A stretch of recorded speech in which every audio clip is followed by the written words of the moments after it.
We wear the footsteps of our fathers, the trail blazed by our mothers. They bought the land with their blood, Lord, long ago, long ago. Aiel, Ogiers, and AudioBooks. Oh my. Oh, sing of Menetheret. Oh, we for the blood of Aiel. Oh, cry for Menetheret. Long ago, long ago. Aiel, Ogiers, and AudioBooks. Oh my.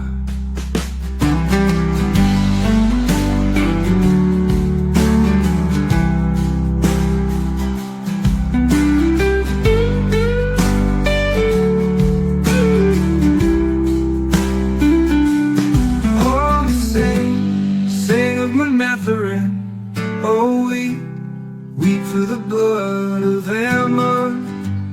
Oh, cry for Menetheret. Long ago, long ago. Aiel, Ogiers, and AudioBooks. Oh my.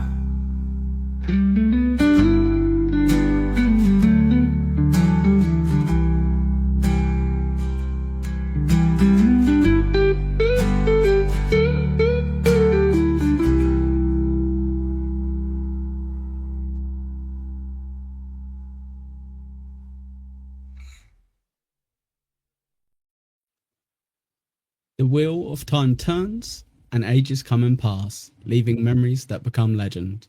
Legend fades to myth, and even myth is long forgotten when the age that gave it birth returns again.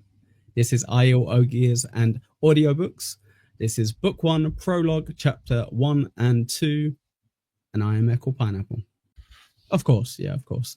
Spurg is the resident expert on Wheel of Time. So yeah, thanks everyone for agreeing to do this. We've got Lou the God. Hello, mate. How's it going? You good? How you doing? Welcome, everyone. Yep. Welcome. We've got American Cupcake, bottom left. You all right, buddy? What's going on, everybody? Thanks for having me. Yes, of course. We've got Annie hidden away at bottom corner. Hello, mate. How's it going? Oh, hello. Thank you for having me. Yes, of course. And as mentioned, Spurg, who is going to be the dungeon master kind of this show, leading us through what we've read. So we're not going to be playing the audiobook to you guys. We're not going to be reading the book out to you guys. That's for you to lot to do in your own time. And I assume if you're watching this, you've already read Wheel of Time. So maybe pick it up, start rereading it again whilst going through the show. But yeah, we're going to break down in detail, as I said, a prologue, chapter 1, chapter 2. Spurg's got lots of different bits and pieces, right, Spurgy? Yes. We can go over and discuss. So Annie, you've never even really heard of Wheel of Time, I guess. Would that be fair to say? Not before I met Sparksnake. No, never even heard of it. No, okay, cool. Cupcake. So I don't think you've watched the show. Have you heard of the Wheel of Time? I know you're I've heard of it. I've heard of the TV show. I know it's a book series, and that's about it. Okay. Bless you. If only you had a mute button. It's so unfortunate. Couldn't get to it in time. Yeah, bless you. Lou, you've watched the TV show, right? But you haven't. Yes. As of yet. No, this was my first time reading. Well, listening. Yeah. But yeah, I've watched the first 3 seasons. Brilliant. And just very briefly, what did you make of those 3 seasons on Amazon Prime? Cut in its prime. I thoroughly enjoyed it. I was a little upset that it got canceled, but I get it. You know, viewership is down, and it's an expensive show to make. Yeah. Okay. And they've got £1 billion invested in the Lord of the Rings pile of crap. So yeah, I guess they have to put their money where their mouth Yeah, is. you're Now, not canceling that when you got that much money invested. for sure. Now, Spurg, you and me, we spoke about it a little bit, so I guess I should explain. I've read the books through twice. I say read them through. I've read them through once. I've listened to them on audio, but probably twice. But it is one of those things where I got caught in a slog a couple of times. Book 4, 5, 6, where I slowed down a little bit the first time round. You have read it a lot more than myself. Would you class yourself as a bit of an expert nerd on this show, on this book? Amongst my peers, yes. Amongst the Wheel of Time fandom, I would probably be, definitely I could hold my own in a conversation. The reason why I say that is this is a very long book series. I know the first 5 books really well because I've read them probably 10 times. I got into the series when Knife of Dreams came out, which I think is book 9 or 10, 8, 9, I think. Sure. Anywho, so like it would be a while before the next book would come out. So in the meantime, you wait and you start over again. So as the books go on, as we go on, I will become a little less familiar, especially with the last 3 books, which I've only been through maybe twice, and the very last book once and a half ish. Because I must admit, I somewhat Harry Pottered the last 2 books where I was just looking forward to them, so I just read them, and then I didn't really reread them because you've got to do another 13 is it before you get to the last book if you're not including the prequel. Right. Yes, exactly. It's by that time, by book 10, 11, 12, you're like, I'm not going to start over again. But I did pick up in spots that I wasn't familiar with. So I am a little more proud of myself to be able to say that I paid attention to some of the politicking that comes on later in the books. It gets deep, man. It's we're going to wade into some deep waters later on. 100%. But until then, we got the prologue, chapter 1 and chapter 2, and this is where it all starts, and I'm super excited to find out everybody's opinion. Oh, massively. So what I'm going to do first of all is put Spurg right in the middle, seeing as he's going to be kind of going around. So what I think would be best, we'll test it out on this show and we can adapt if need be, but he's pretty much got a load of different points/questions, and then instead of kind of going, right, so Lou, answer, Cupcake, answer, Annie, answer, Echo, answer, he can ask it, and then you can kind of go, well, actually, yeah, so it'd be unlikely, I guess, that 3 of us will say it at the same time, but whoever has their most prominent answer towards it or wants to put towards a thought, go for it. If nobody does, guess what? We got Spurg and me to back you guys up. Should be good. So how many points are the questions worth, and when do we spin the wheel? Yes, no, wrong show. Wrong show. I wish I did have an actual wheel to spin now, but yes, wrong show. It's Will Weaves. Yep. All right, Spurgy. Should we start off, pal? What do you reckon? Well, right from the very beginning, the book opens up with, I don't know if everybody caught the excerpt. There's the Koreathon cycle prophecy that starts out in the beginning, and he will be named Dragon, and that kind of is to give you, it's a book from the world of the book, if that makes sense. Okay, if you will. Yeah. So you're getting a prophecy that everybody in the story kind of knows, that studies that type of thing. And then we move right into the prologue, where this older gentleman is just walking around. He's looking for his wife. And there's a very good scene set here. It's dusty, things are crumbled, and it seems like there's something disheveled happened. Oh, go ahead. I think more so it describes it as, like you said, it's like a dusty kind of like it seems like it's a castle or kind of like a big building, at least a big fancy building.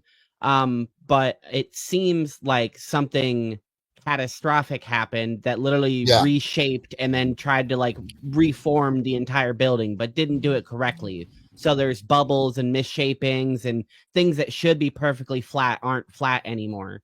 And I Okay, think so- that's I think the author does a good job of describing that, even though it's not maybe apparent why that might be important. Yes. So I think that's quite interesting because I was going to wonder how you guys were going to come across with that first bit because with hindsight, obviously, you know exactly what's going on. You know what it's recapping, what it's telling you. Whereas when you're just thrown in the deep end, again, like the fact that you're kind of like, I guess he's in some sort of castle. Something's happened specifically to the castle. You're like, okay. So yeah, that is very cool to find that your first initial thoughts were you weren't completely thrown off by what it was doing, because how confusing is that for a beginning of a book to kind of say, I'm just going to tell you loads of stuff that you've got hardly any chance of understanding.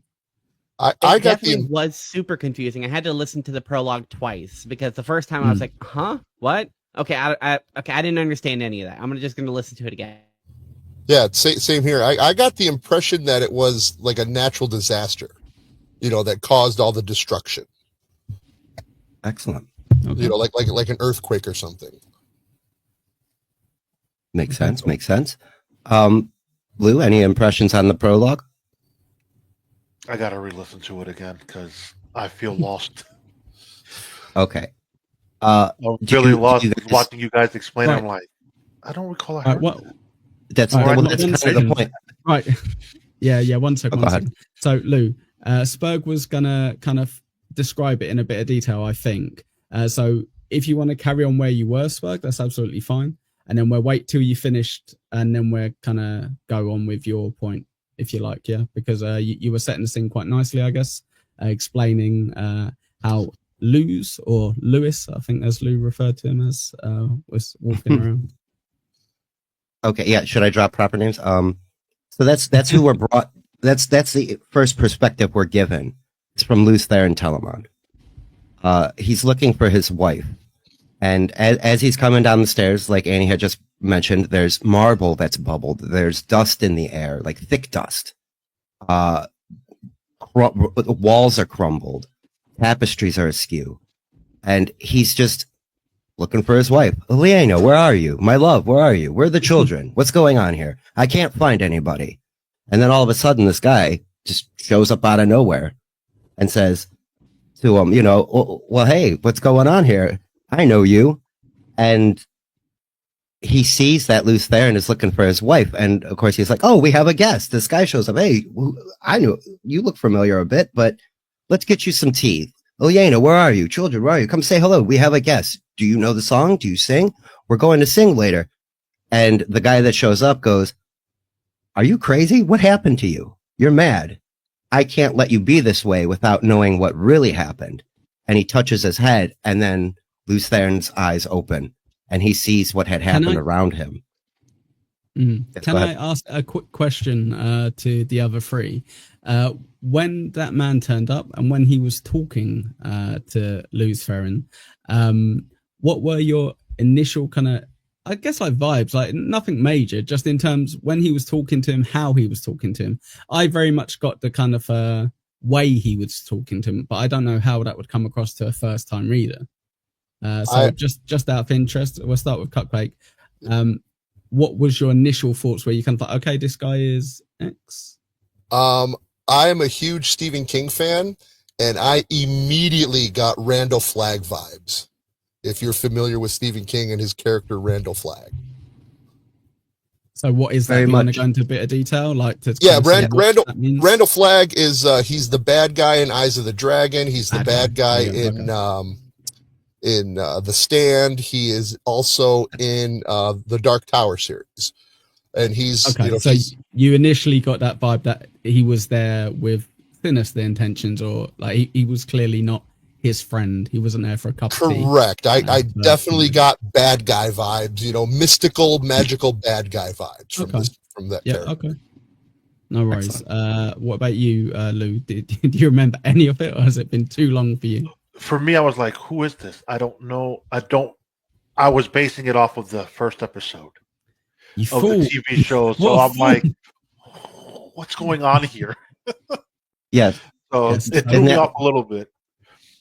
The prologue is definitely something, like Heckle said, it's a deep end throw in. You're given proper details that you don't know what they mean yet. They sound familiar, but they're not. And that's something that I really like about this book series is you're going to get a lot of that. Hey, this seems like something I should know, but then it's not. It's a little different. You're right with that. You're right with that, Spurg, because I know it kind of sounds a bit patronizing, but it kind of treats you like an adult, right? It kind of goes, well, you can work out, you don't know the full context yet, but you can kind of like keep that in the back of your head until you want to work it out. Annie, with yourself, was there anything that popped up early days, or is it kind of same with Cupcake? With regarding to the man in the black, when he showed up, yeah, obviously the way he's described, it's clear like, this is the antagonist, whatever that means for the series. Sure, clearly the antagonist is here.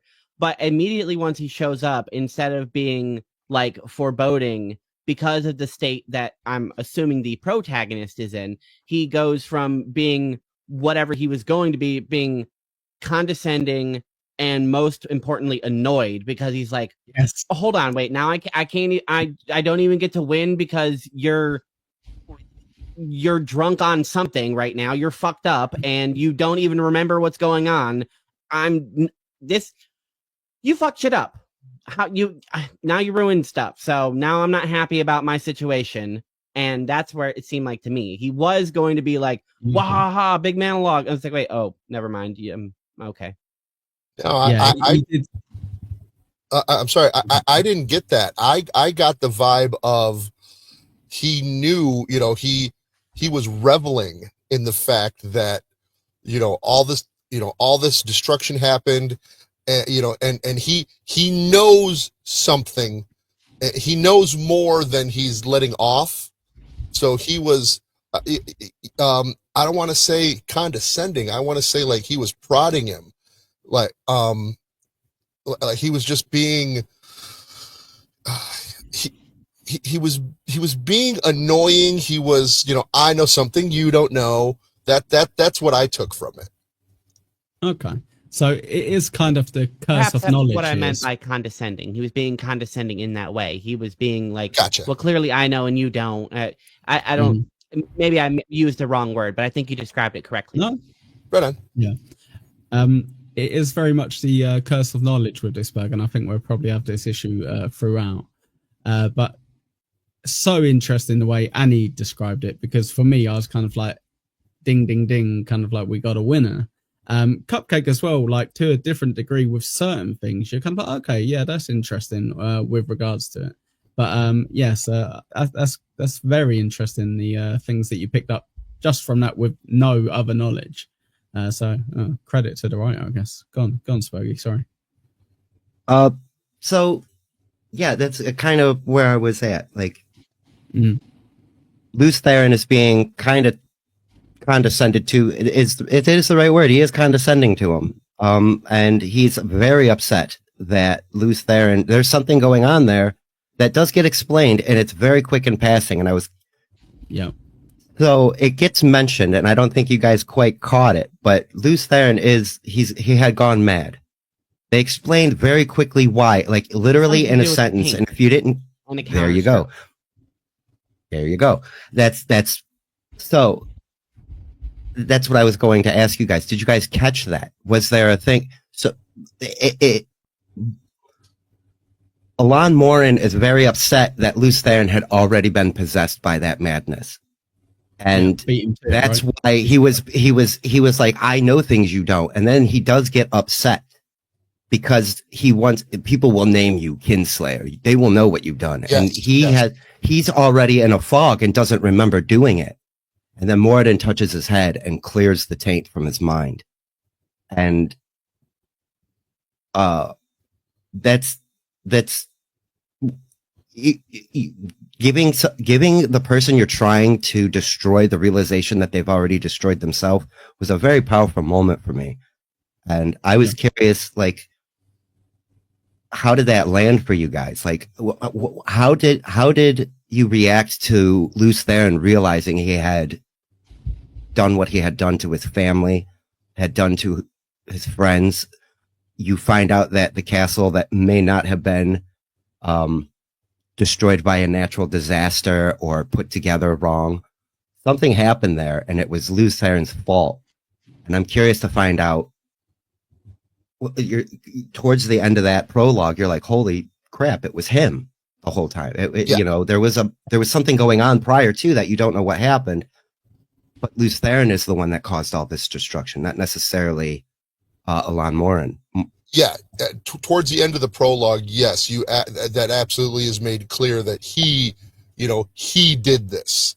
How he did it, I've got my own kind of theories and ideas. They do mention, the dragon. So of course, my imagination went. Go ahead. What's your initial thought on that? Just if you had to get, like, I know, like, obviously you're not going to randomly get it right, but what's your initial thought on essentially what happened? What would you briefly summarize what you think kind of happened there? He transmogrified into a dragon and just wiped the whole area out. That was my first initial. Sure. Okay. And can I ask Annie as well, if you did have any kind of summarizing thought with that, what would be your just stab in the dark kind of assumption? Right, I assume this happened then in some sort of way. I guess just based on the context of the situation alone, it seems like somehow he's able to possess or at least be a conduit for some sort of greater power, and I believe that somehow he channeled that either too much, to abused it in some way, it went wrong, and he ended up fucking things up unintentionally, but as sort of like a hubris situation. Okay, brilliant. Okay, very interesting. So Lou, I don't really think that applies to yourself, seeing as you kind of know a lot more than most in regards to it. But by the end of that prologue, I think you said it was pretty confusing for you because you was obviously thinking of one thing and not seeing it match up with anything you've seen before. But did you get any kind of wrap up from what it was trying to tell you at the end of that? Was there a little summary where you can, like, I'm guessing it was telling me X and Y, or were you just like, I've got not a clue what's happened in a prologue? I have no clue. No clue. Okay. All right. Fair enough. Right, Spurg, I think that's pretty good with that. Where would you like to go next? Should we move on to chapter 1, or you got any other follow-up thoughts you'd like to go over? The one thing I would like, because this does go for all three. At the end of the prologue, it's basically, there's a lot of action and story. You're getting exposition dumped, sort of, in like a very cryptic way, and after Morin shows Luz Theron what he had done, Luz Theron loses his mind and he teleports himself away, and this big beam of light comes, and then the big mountain is formed, Dragon Mountain. Did that all land, and does it make it? That's such a good question. Does that land for you? Like, what does that mean to you? It just happens, and then all of a sudden you're getting thrown into the rest of the book. Does that happen and make you want to keep reading? Like, it's very, like, you guys are all on the same boat right here, where it is a little confusing in the prologue, but I see that you guys are interested, and I'm curious if what Luz Theron does to himself at the end of the prologue pushes you guys to want to keep reading, to find out, I'm more curious if it's clear. So just with that last sentence as well, and then obviously please do address Spurg's actual comment, but was it clear what actually happened when he teleported away? Were you kind of like, okay, so this has now happened, this has happened to him, or this has happened, or did you just go, I didn't really make much sense on it? Okay.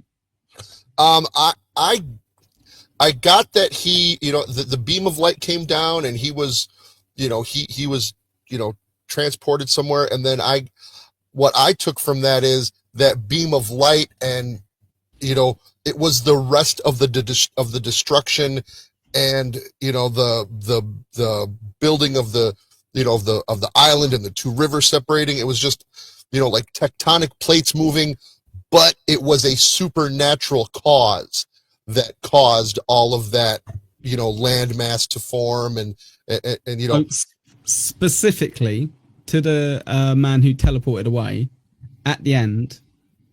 what did you, if you had to kind of say, so what happened to this guy at the end? What would your kind of initial thoughts be? Would it be he teleported to a mountain? Would it be he teleported away and then a mountain appeared? What in your head were you kind of like, well, this happened, I guess, based on the book? It excuse me. I got that it was just some supernatural force, whether he was Louis Theron, whether he was the cause of it, or he was just part of it, or he was just caught up in the act of all that happening. That's where I took it. Like these things were going to happen, and he just happened to be there. And Right. the man in black, in my mind, he was causing a lot of this as well. Like he was doing a lot of that. All right, Annie, just briefly on that, sorry, was there any initial impression from what you got? I just pretty much last couple of sentences in the prologue. What was your impression happened to Luz or to the Dragon Mount? What did you interpret that as? So I listened to it 3 times and I still really don't have any idea. It seems to be a keystone, some sort of event that is Somewhat vague, relevant isn't it, to like really? a cycle of I like rebirth. that. Yeah. Okay. I like that because I wanted to check with you too, just in case. It's described accidentally as like got it. a literal transformation. So I'm assuming it's like a transition because he asks for like forgiveness and then I assume is forgiven but is destroyed and then rebirthed in like, well, it says like there's like a wheel of time and things are repeating. So I'm assuming he's removed from this cycle and put into another one through this event. And to answer Spurgsnake's question, Yes, please, sorry. everything up until that point I was vibing with, and then like I said 3 times I was like, whatever, it'll make sense when it makes sense. That particular sentence rubbed me the wrong way because it's deliberately you're not supposed to make sense of it right away. Perfect. Correct. Okay. Yeah, I got that vibe as well, Annie. Okay, I brilliant. think I figured it out. Good work. The whole Luz Tran thing, it just dawned on me. Season 3, there's an episode with a certain character. So now it's refreshing, so I'll stay quiet. Perfect. I actually love this panel that we've got, the expert, the casual guy, the TV guy, and then 2 rookies. I love this panel. And the good news is because we've got 2 rookies, it means we can fire one of you if we don't like you. So I told you, Cupcake, you get one. And then I'm just kidding. You're actually after this one. Beautiful. Should we move on to chapter 1, Spurg? What do you reckon, pal? I'm good with that. I'm really excited. Like, you guys you're in my opinion, you're in the proper amount of annoyance and confusion. You should be annoyed and confused. Awesome. And I'm hoping that motivates you to want to investigate the mystery. The term dragon was thrown around a couple times. Cupcake gave an idea of what dragon meant to him. Perfectly valid. There's things that you were told about that you might not know. What is the one power? He mentions it. You heard that half of it is tainted. The counterstroke from the Dark One. That was the only other character that was mentioned in the prologue. Luz Theron, Morin Alan, and Morin Alan's boss, the Dark One. Shaitan. Don't say that name. Don't say that name. Not on this podcast. Come on. He was touching that a white and black circle with the ID. Well, here, I'm going to stop you, Cupcake, because you made me think of something that I wanted to do. This was going to be a thought experiment, but I didn't get ahead of it. He touched the patch. The patch was described as a circle separated by a sinuous line. Correct. Yes. I wanted everybody to draw that for me, but I'm not going to make you. Okay. But what does that? But can you describe to me what does that resemble? Anything real world to you in our world in real life? Come up a little closer to the camera, boss. Thank you. It's a circle separated with a sinuous line. Holy crap! What is that? Mhm.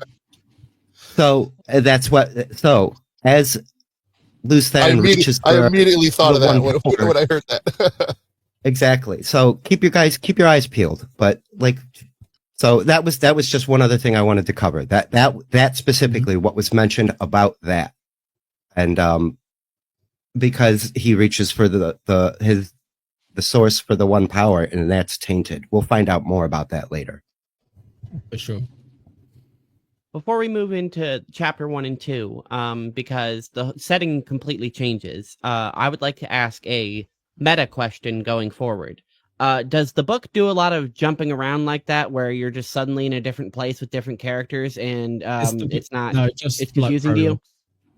No, just okay. The prologue is specifically because I like asked this question because there was a book series that is renowned to be good, but I dropped it because of that.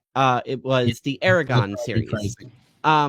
Yeah, suddenly in the Aragon series, you're just going along, and suddenly you are a different character. And this character does become huge and way important later on, and it becomes, arguably more important than the main character, but it's just so abrupt that you're just suddenly someone else with a different story going on with something else with terms that you don't understand. It just I don't like that form of abrasion where you're just suddenly somewhere something else. So the simple question is, does it do that?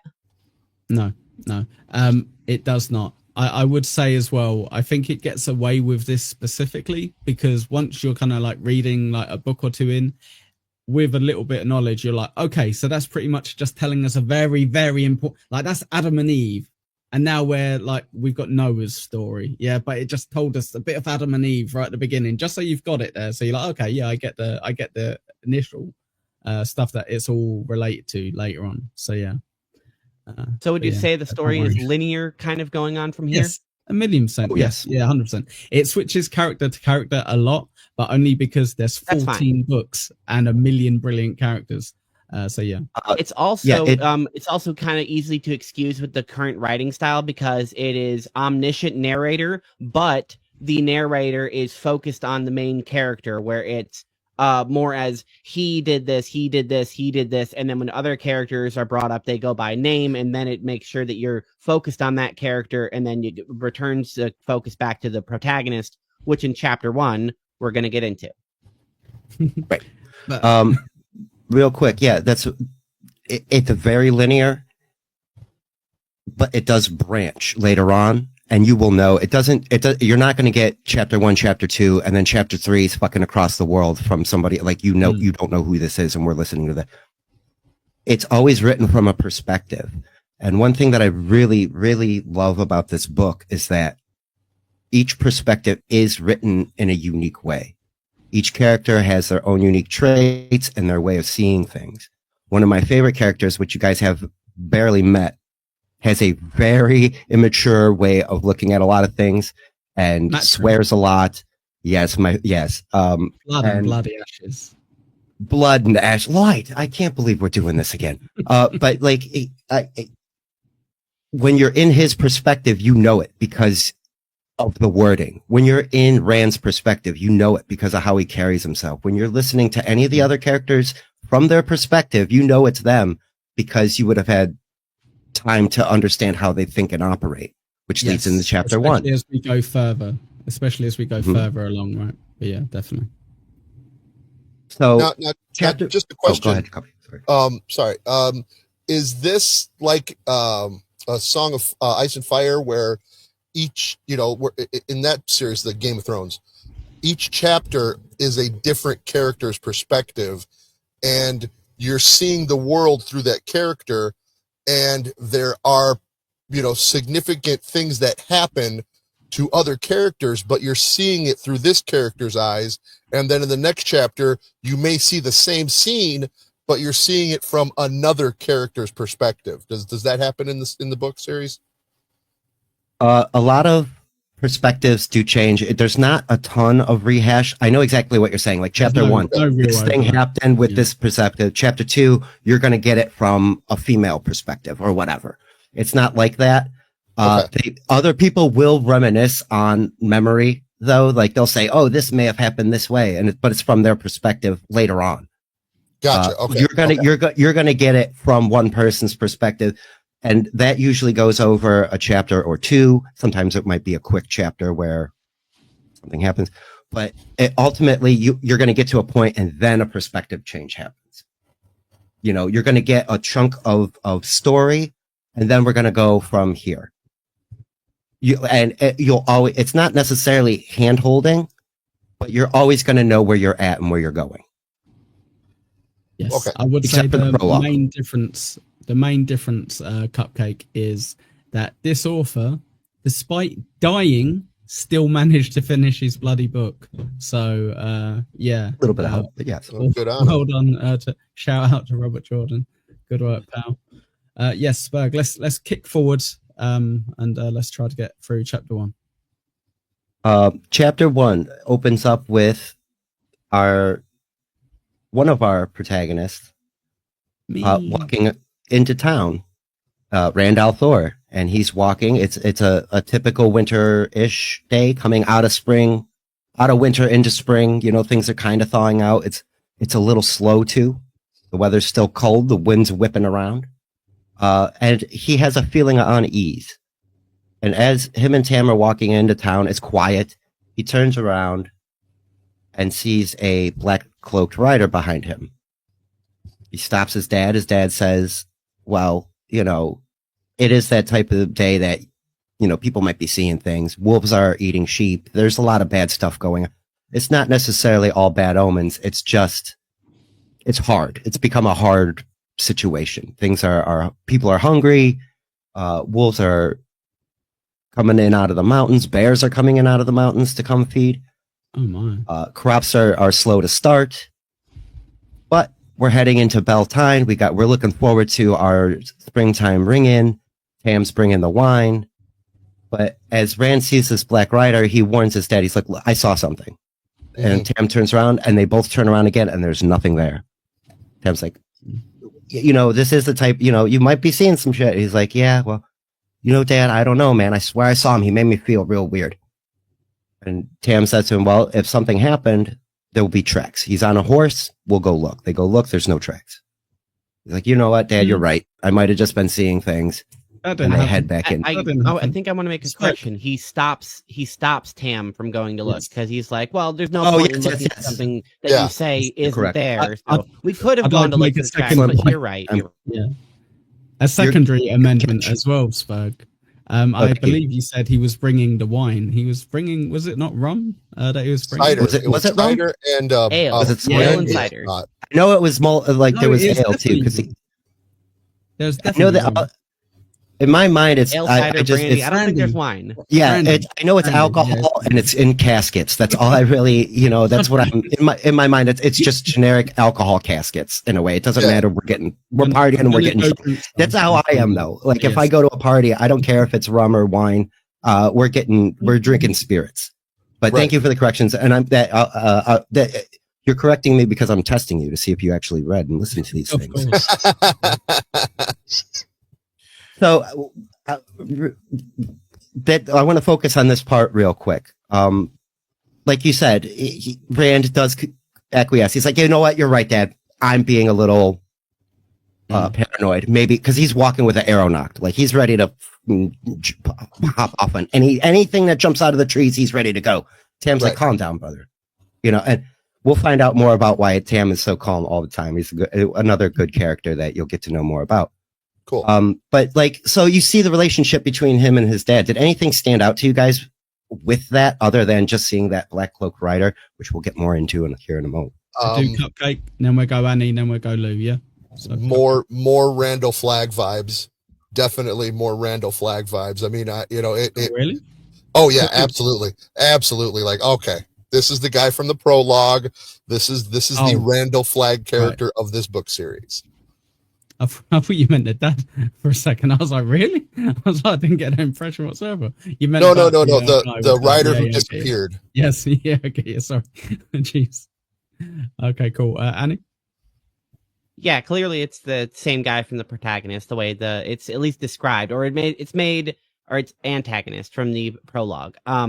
it's written in a way that's made for you to at least assume that it could be somebody else or something different that is very similar, or another agent of darkness or something like that. But the way it's written, it's made for you to immediately be like, oh, that's the same guy I was just reading about like 1 second ago.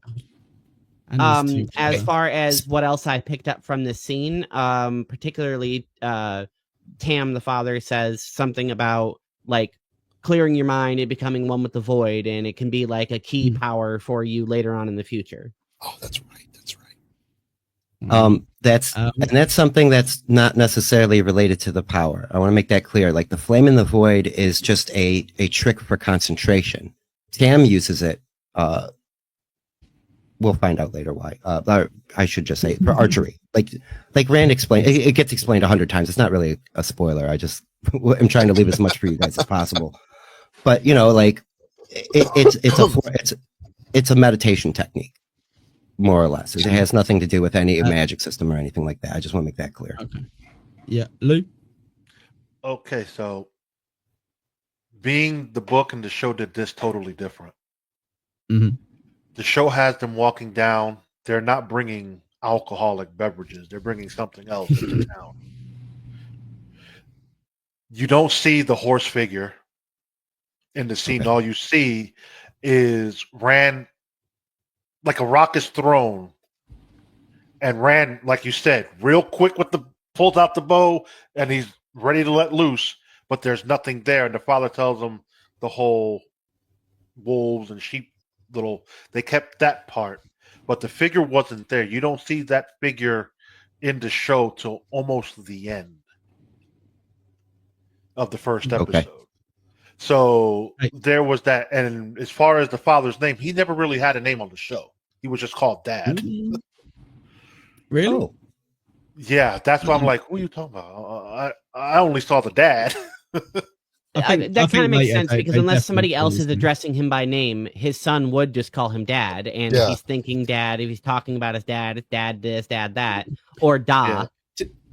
Yeah. To be fair, like I said, it's not overly, for the most part, it's not overly relevant, but I think he does get called by his name quite a lot in the show later on. Like maybe not in the first episode, but he is mentioned enough. But yeah, sorry. So it kind of plays out the same somewhat from book to scene.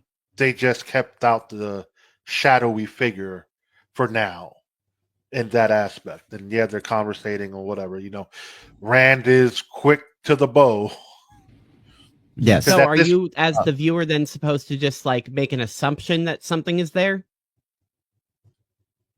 You're just left with like, okay, something did it, but you don't really know what it is. He's freaked out. They just chalk it up to essentially stones are falling, a rock fell off the mountainside, and because you hear the wolves in the background, and they mentioned those little type details, but you don't really pay much to it after the father's like, nothing, and Rand picks up the rock and moves it, and they just keep going about their business.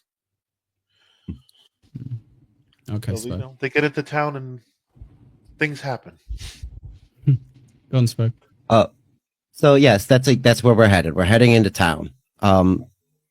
As they approach into town, they start running into villagers, and villagers start gossiping and talking about what's going on around them in the world. And we get to meet a lot of fun characters here. I think I'm pretty sure we meet. No, we don't get to. We meet a few characters, but we hear about a lot of townspeople. Yeah, like old Sen Bowie and the Coplans and the Congers. We don't know where one family ends and the other one starts. And the Wisdom, Nynaeve, and her and the village circle is upset with her because she's too young to be Wisdom and blah blah blah blah blah. Yeah, she doesn't even have braids yet. Like that. Like I thought that was kind of cool. Like I thought that was kind of a cool point. That I'm thinking. Like, this is going to be significant soon. That's interesting because the difference on the show, she has braids. I didn't catch that. Nynaeve, I think does have her braids. Yeah, throughout. I think there may be saying that barely is. Yeah, she's probably saying she's barely old enough, to. Yeah, they're just saying she's young. Just into them.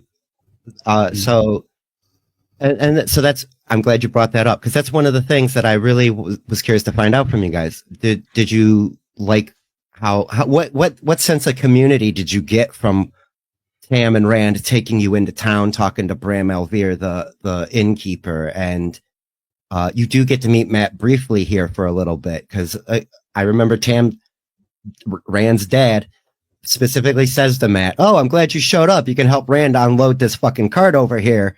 And Matt's definitely like, "Oh shit," you know what I mean? So I'm curious to find out, like, did any of the villagers or any of the things that they said stand out to you guys? Was there any? What was the mood like to you? Was it reminiscent of other fantasy stories that start? Like, I really wanted start out. Yeah. For sure. Oh, I'm sorry. Was that your question? No, that's perfect. Yeah. So Cupcake and then Annie. Then we're going to order for if that's all right. So Cupcake.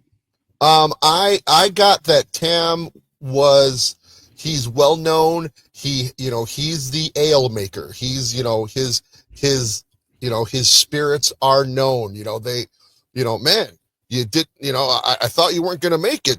It's the day before the celebration. I didn't think you would, you were almost late. So that, they were anticipating his arrival. They were, that he's kind of a big deal when it comes to making spirits and ale. The innkeeper was like, "Yeah, man, thank God you're here." It was, so he's kind of a big deal in town, the Tam. He's also hot, and all the women want him in town, apparently. Yes. Yes, this is true. I was waiting to see if you guys were going to bring that up. There's a couple of times that sexy widow. Yes, there's a few times, and it's the innkeeper's wife that was one of them, was side-eyeing him a little bit, and everybody was like, "Oh, you need a good woman to keep you guys up in," like they're trying to fix them up. That's a good point that you bring that up, because even if you guys aren't saying it, that does show they're a tight-knit community. Yeah. And that's what I was wondering if you guys picked up on that. They're all together. Luke, go ahead. I'm sorry. Mm-hmm. They're definitely tight-knit. It's just it shows me a community of they're not ready for what's about to come. See, and so that again is the downside of knowing more than you should. At this it's not even knowing it yet. Read ahead. Not even watching it. It's like it's kind of like the Shire with the little people. Right. It's like, ooh, this is so peaceful. Exactly. Okay, so it's about to be hit by a firestorm, right? Tornadoes coming right now. We got partying or whatever, and boom. So they're not ready for any signs of danger. So that's how I interpreted it. It's like, God damn, this is like every cliche in all these little stories. It's a town that ain't prepared for shit and gets devastated when something happens. Yeah, my impression was walking into Riverwood in Skyrim, and everybody's like, "Oh, hey," everybody's so friendly and everything's excited, and be like, "Oh, we have a festival next week, excited. I'm glad you're moving into town." It's like, "Hey, there's like a huge mega dragon that just blew up this town right next to you, and it's coming like today." It's like, "Oh, well, sorry. Well, I guess we'll deal with that when it comes later." Yeah. So I think we all agree then that the Two Rivers seems like a nice place. It'd be a shame if anything was to happen to it. Essentially, so asking a question about that, Two Rivers is the area. What is their specific town? Because a lot of towns are the other way around. Oh yes, no, you're right. It's Emmons Field. That's in the Two Rivers. Or no, he's from the Two Rivers in Emmons Field. I think it's the other way around. Actually, I'm going to double check. Because Emmons Field is the larger area, and the Two Rivers, I think, is where they are actually physically at. They explain it a number of times later. Yes, he's because when Rand gets asked where are you from, that's where he says first, "I'm from the Two Rivers," in Emmons Field, which is technically in Andor, but you don't need to know that part yet. That's like the state. Sure. They're in the state of Andor, in the county of Emmons Field, in the city of Two Rivers. That's how I look at it. I think that's how it goes. I will be corrected. Real quick before we get anywhere else, that was Brilliant. Thank you. I asked you, what did it remind you guys of any other fantasies? And you went right where I thought you would. Video games, Lord of the Rings. For me, it's a JRPG thing. They always start out, there's some type of festival coming. Everybody's in a good mood, baby. And then, like Annie just mentioned, something happens. If it ain't a fucking dragon, it's going to be a horde of trolls. If it ain't trolls, it's going to be a wizard, a dark wizard. You know, it's something's coming. And that was what I was going to ask next. You guys know, you're anticipating this tone now. Like, you know, there's a juxtaposition. We went from a crazy prologue with all of this stuff into the slow, sleepy two rivers who are about to get down on their, you know, let's bring in the New Year party. Did that influence your mood of the chapter? Did that really, like, you're like, all right, cool. I know what's going on here. Like, you got your familiarity back. You're in a town. I know this town. I've been to this town. You as a reader are now paranoid like Rand was. He saw the Dark Rider. Now he's nervous. You can't tell anybody as the reader in town, hey man, some shit's going to happen because you're going to sound like a crazy schizo. You know what I'm saying? So, oh, go ahead, Echo. I was just wondering. Okay. Yeah. No, it's quite a great little point that you put out there, because we are kind of like Rand, right? We're the only ones, us and Rand, who saw the guy. We know he was there as far as we're concerned.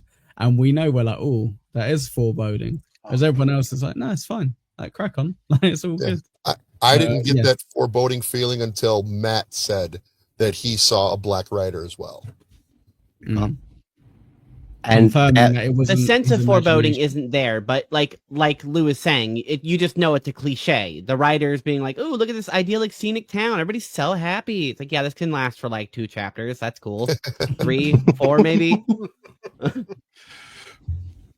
thought Matt found out. But no, there's not immediately a sense of anything bad happening until, like, I agree, Cupcake, that his friend is like, "Wait, you saw him too?" Yeah. Yeah, now you get a confirmation. Ahead too much. 1 second. That's why we're trying to kind of stick as close as we can to the point Spurg brings up, because you will accidentally mention something that happened in the next chapter.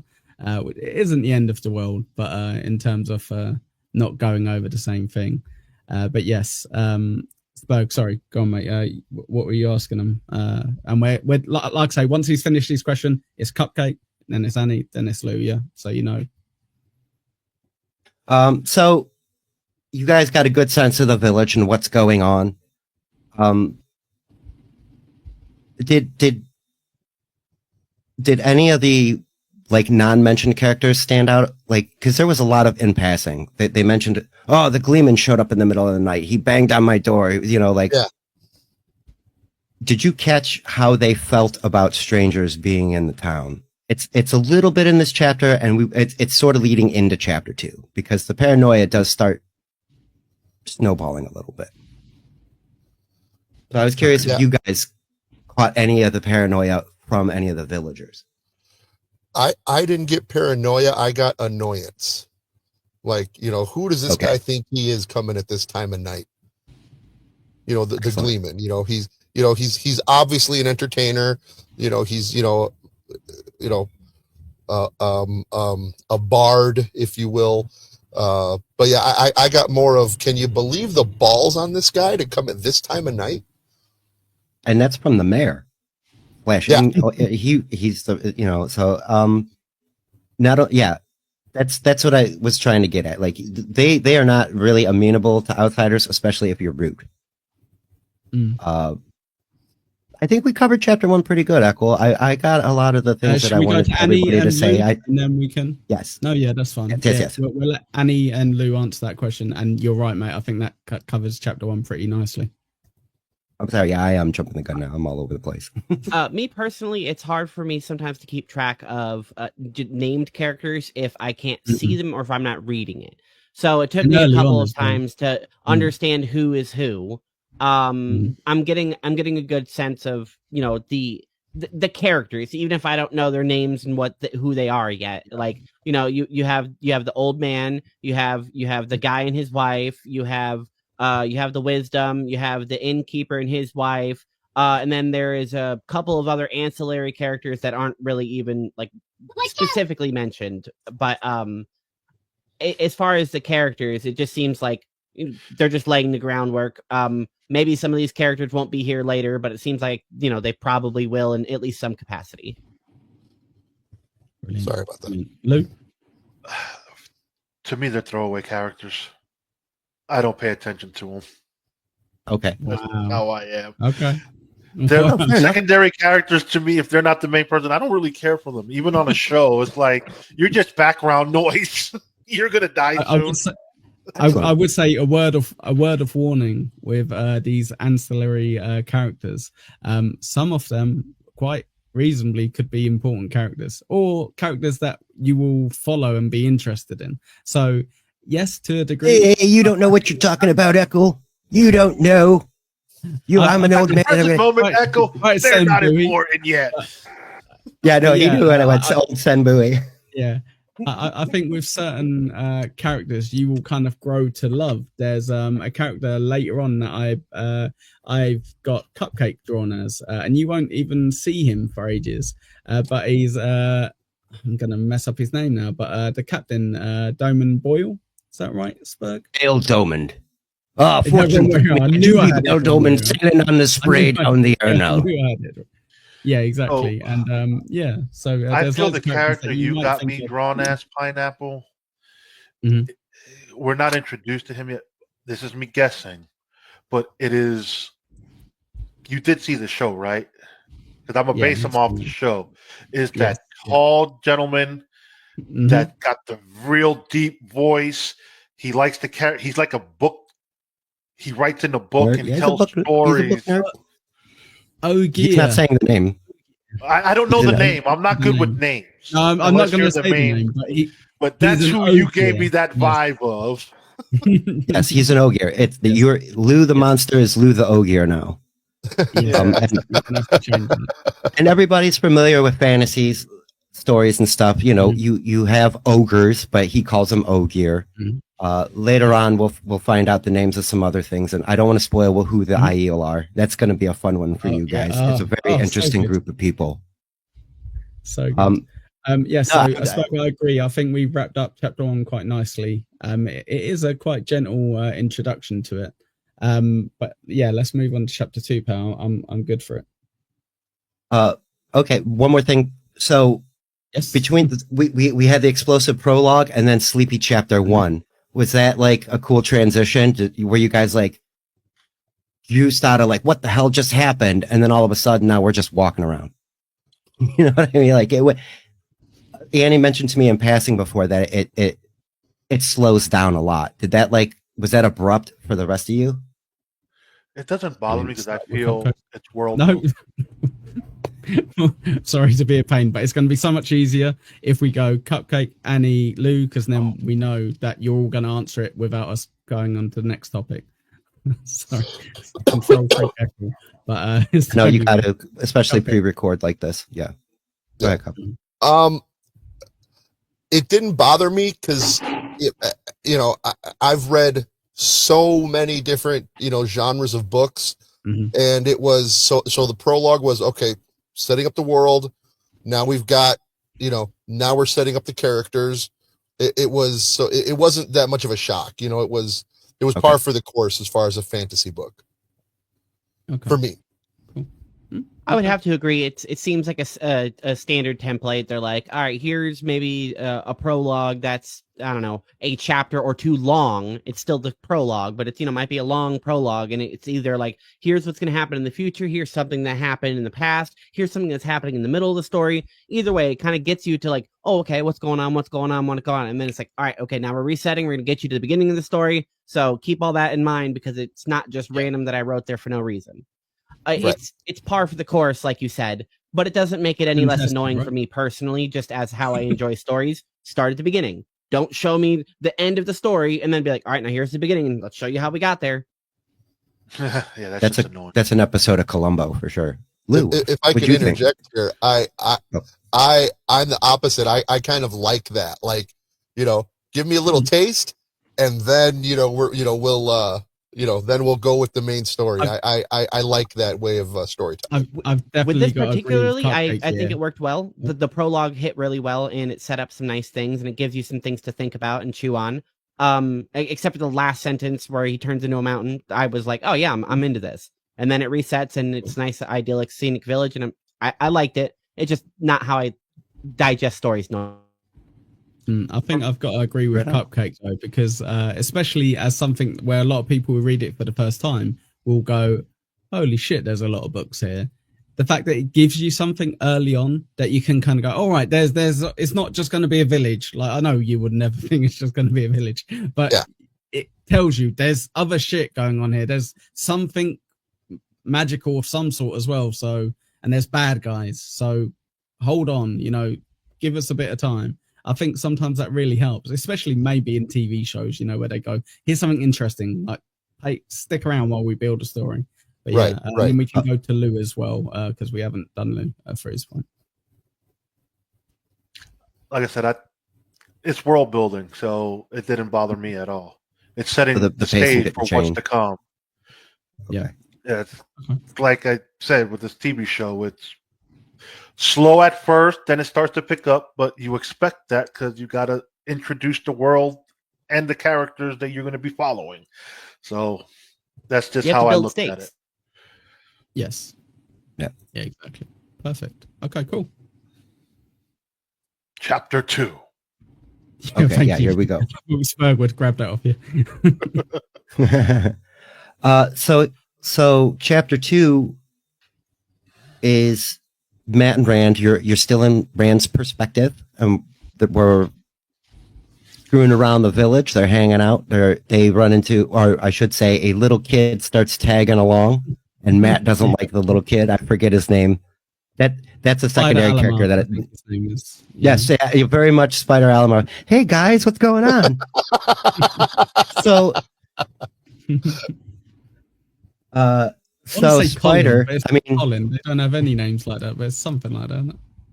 Yeah. It was a very generic, like a Colin or a little Johnny just kind of kid instead of an I. Yeah.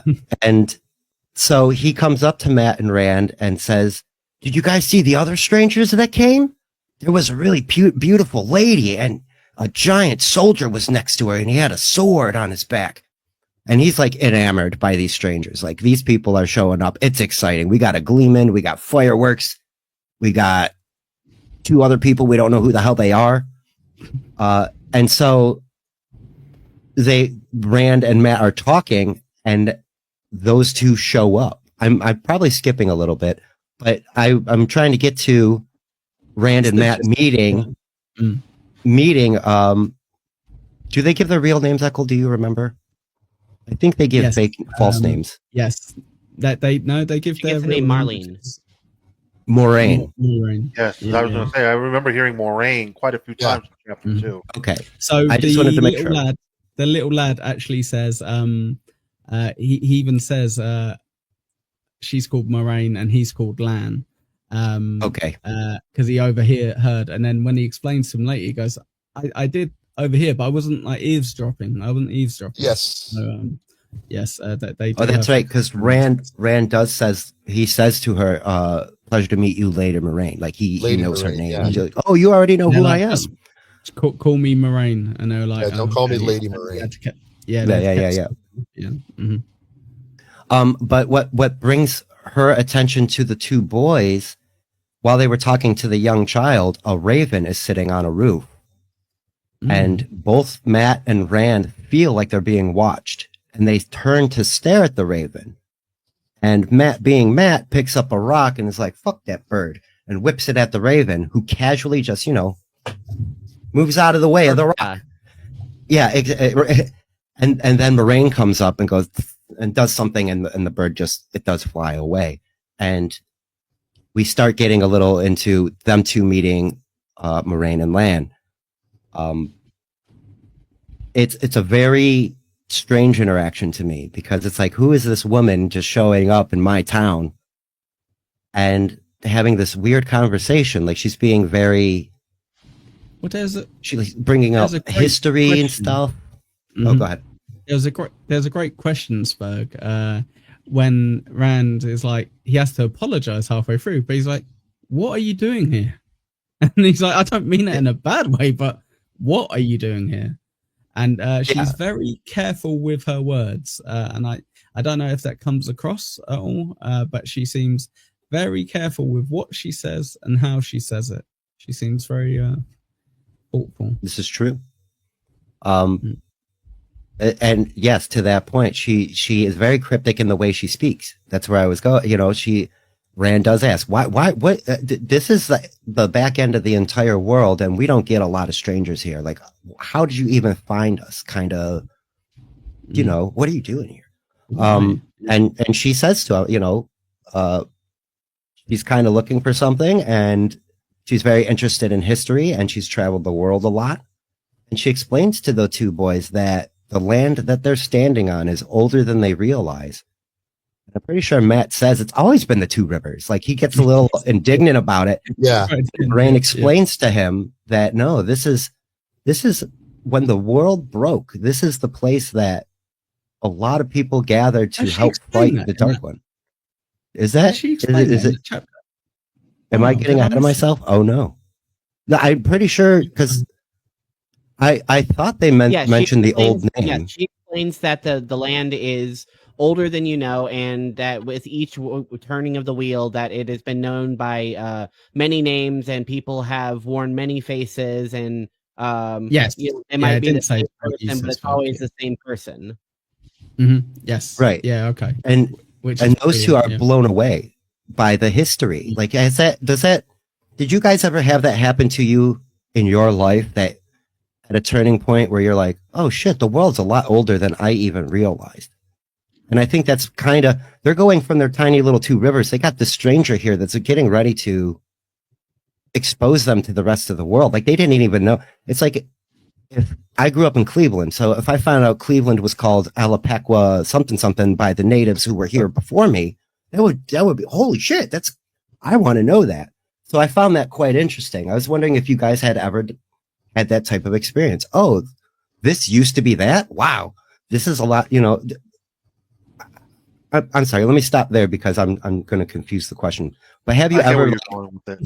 I understand what you're trying to convey something. Yeah, go ahead. I learned something the other day about the Puerto Rican island that I never knew. So I get where you're coming from with that aspect. So I got you there. I feel you on that one. Yeah, being from Chicago is actually a native Indian word for strong onion smell. And so I yeah, for real. So I did not get that at all. No, that's true. And a lot of cities and towns in that area are Indian names. Algonquin, Waukegan, you know, those are all from, you know, Native Americans. So, you know, I did not get that vibe. Awesome. Annie? I'm a pretty shut-in person in general, so I've never had that experience in real life outside of when I was recently in Boston. It was cool to just be in a city that old with that much history and that many like things that have been here since America was really founded. So it was cool to be, you know, in that sort of situation, but nothing in like real life where I was like, oh wow, this is something that wasn't something before that I didn't know about. No, I've never really experienced. Okay, so as the only Brit on the panel, I've got some actual history where I live, you know, but yes, so where I grew up, this is how much of a massive change this was. I found out when I was studying, I was probably just watching like one of those history shows, but back in the old days, where I lived with my dad for a few years in Essex, a county called Essex, it used to be called Wessex. And I think it used to cover a lot more places as well, very close to London. But it was just literally, you know, one letter difference, which is mad. But it is quite strange when you see certain things like Stonehenge, which has just been there for centuries and centuries, and no one really knows why or how. And also there's literally a pub, I think, from the 1500s, you know, that's still technically not open, but it's still there. Like it's still in one piece. That's awesome. It's standing, right? These awesome. lads definitely have a lot of history that they're unaware of, but I guess it makes sense, right? Because you only kind of know what gets passed on generation to generation. And hey, I don't have a clue. I don't have a Scooby-Doo about my great-great-grandparents. You know, at that stage, I've got no information. You know, I might know something about my great-grandparents, something about my grandparents, but yeah. And I brought that up because this is something that is going to be repeated throughout the entire series. It's the wheel of time. Time is circular in this universe. So there's, like Stonehenge, there's going to be a lot of remnants that's going to get brought up. And sometimes it's going to be significant, and other times it'll be in passing to just set the scene.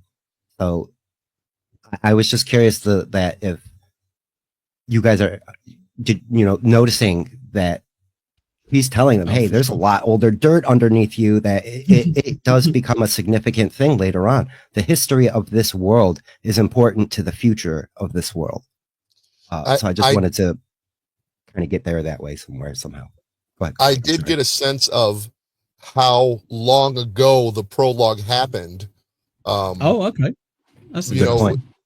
With it's always been this. Like, I was like, oh well, wait, no, this prologue happened, maybe centuries before. Like that's what I gathered from that. That is fascinating. That's so fascinating that you got that from there. So just out of interest, real quick, then, if you did think about it at all, did you have any timescale from, like, I know Annie kind of said quite interestingly, funnily, she's like in the past, future, whenever it was.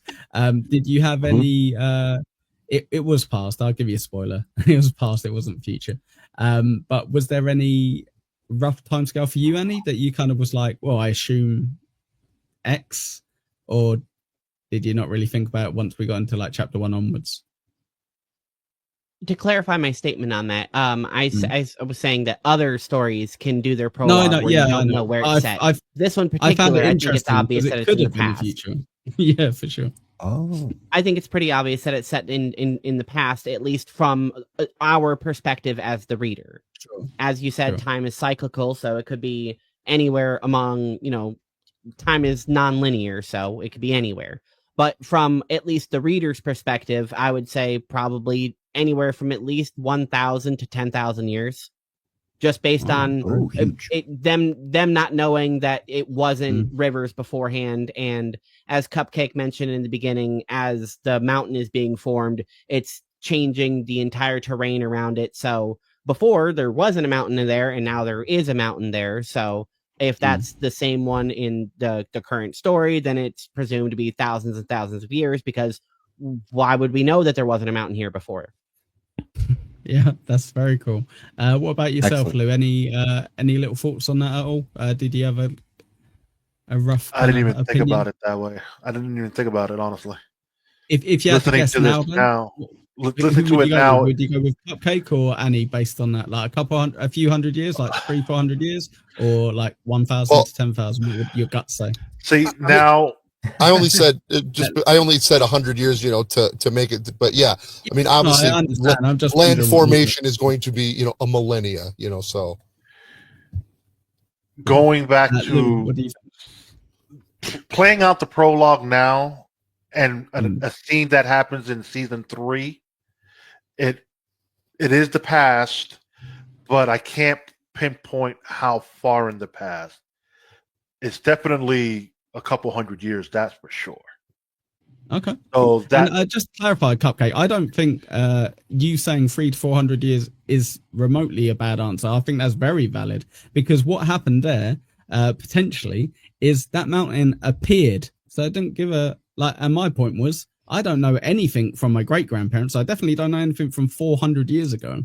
You know what I mean? So I wouldn't say that was I was saying it's interesting that someone could say 300 to 400 years. I know you didn't specifically say that, but that's the kind of gist I got. Yeah, and someone could go, but it could be 1,000 to 10,000. And you're like, yes, it could be. It could be very much either one of them. You don't really know enough at that point. So it's great that we got two new people with two different opinions just off the cuff.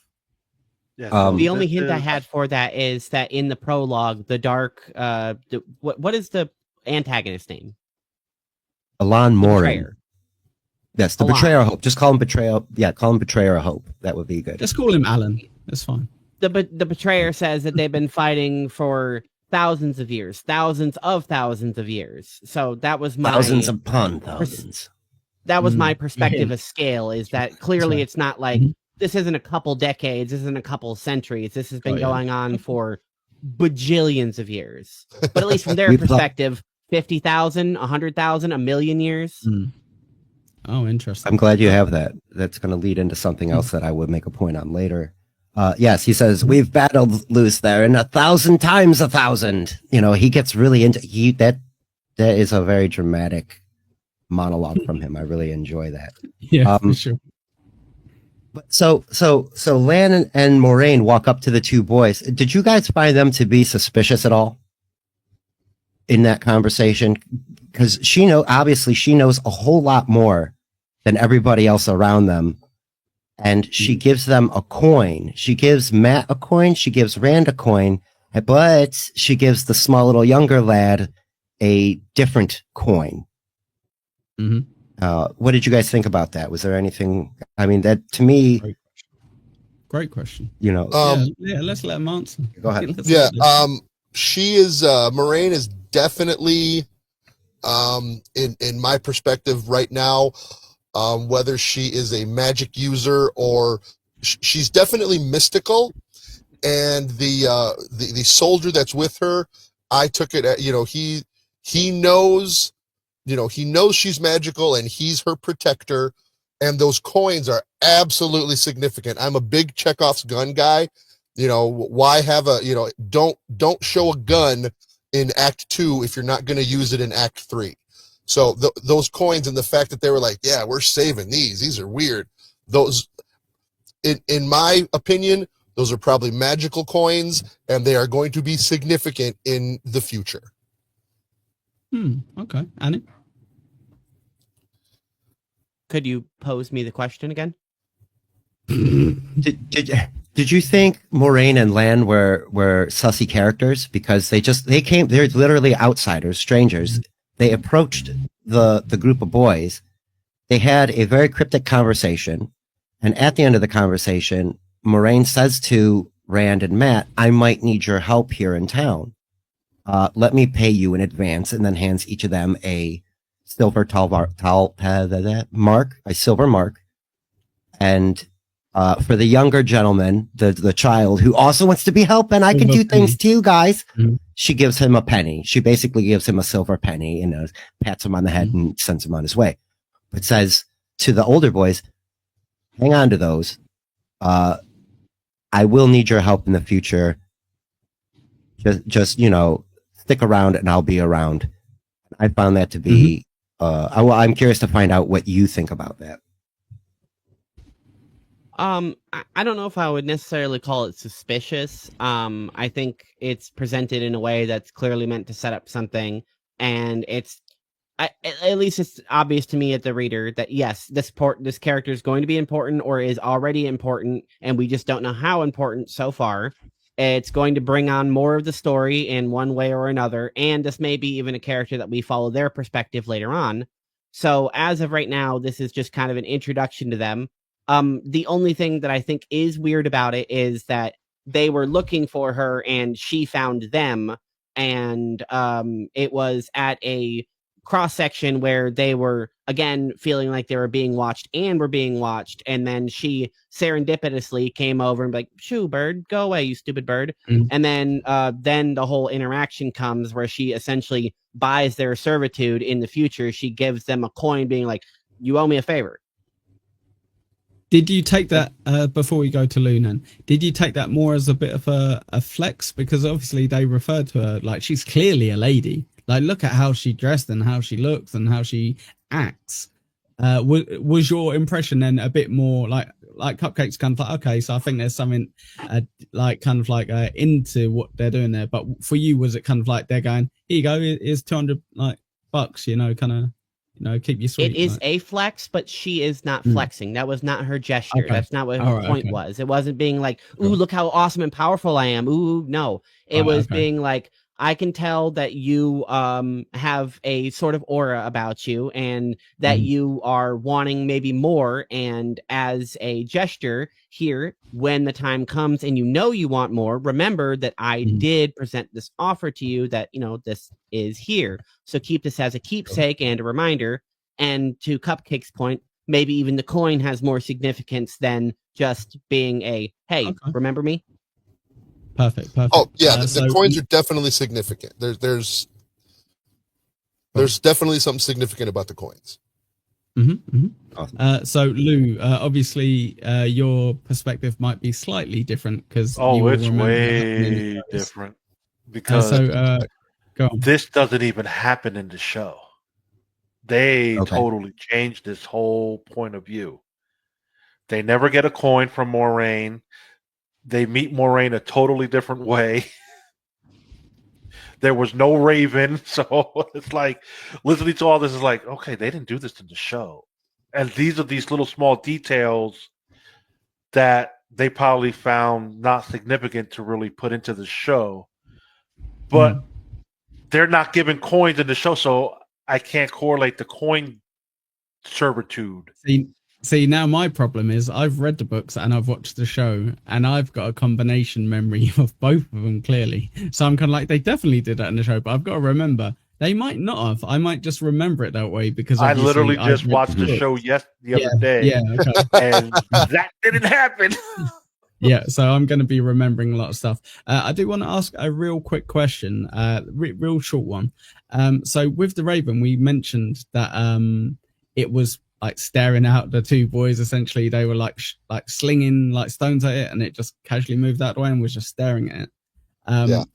All I want to know is, did you guys not really catch the fact that when Moraine came along, it freaked out and fucked off? So this supernaturally calm Raven, super calm, super being like, I'll just move out the way if you're stone. Like, that's fine. I'm here to watch you. Essentially, it seems.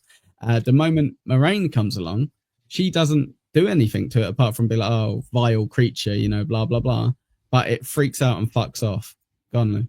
So I got a question for you, Pineapple, since you did watch the show. Question with a question. Brilliant. Well, no, because it just dawned on me. Answers afterwards to my question. Yeah. They took out the Raven, but remember in one of the scenes on the show, Moraine is looking out the window of the inn, and she's staring down at the three boys.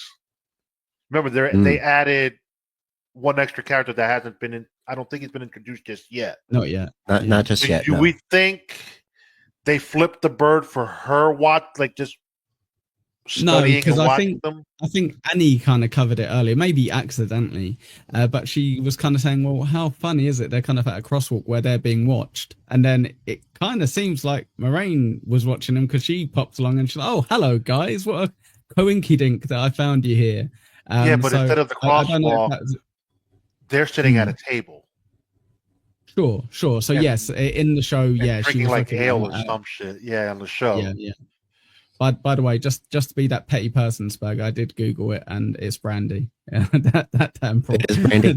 Okay, thank you. You know what? And as soon as you said brandy, I was like, that's right, because Tam is a brandy drinker, isn't he? Yeah, for sure. Sorry, go on. Cupcake initially. Yeah, as far as the Raven, again, I let my Stephen King bias overtake me, and because Randall Flagg, he turns into a Raven in almost all the books he's in, and the fact that the bird casually moved away, like, okay, this is the Man in Black. Moraine, the specific thing I want to just know, real quick from all of you is, did you catch that bit when or did it just get ignored? Oh no. I absolutely caught it. To me that was significant, absolutely significant, that the bird's reaction to the rock and to Moraine. Okay, brilliant. Okay, that's cool. Annie? Yeah, I was kind of saying that just in shorter words with what I was saying. Yes, they are in a mini little like altercation with this bird, and Moraine is what breaks it up and leads into the rest of it, and that isn't insignificant because they were stopped by the bird, and then the bird was stopped by her. Okay, perfect. And Lou, almost like sometimes things happen for a reason, eh? Like I said, I think I need to not watch the show and try to focus on the book. Oh yeah, I know. Yeah. It is quite. Try to turn the show off because it's confusing you. Yeah, I think it's confusing you because you're like, I'm trying to match it up, and you won't match it up because they changed. No, you definitely won't. No, definitely won't. Okay, thanks, folks. Sorry for that. Go on.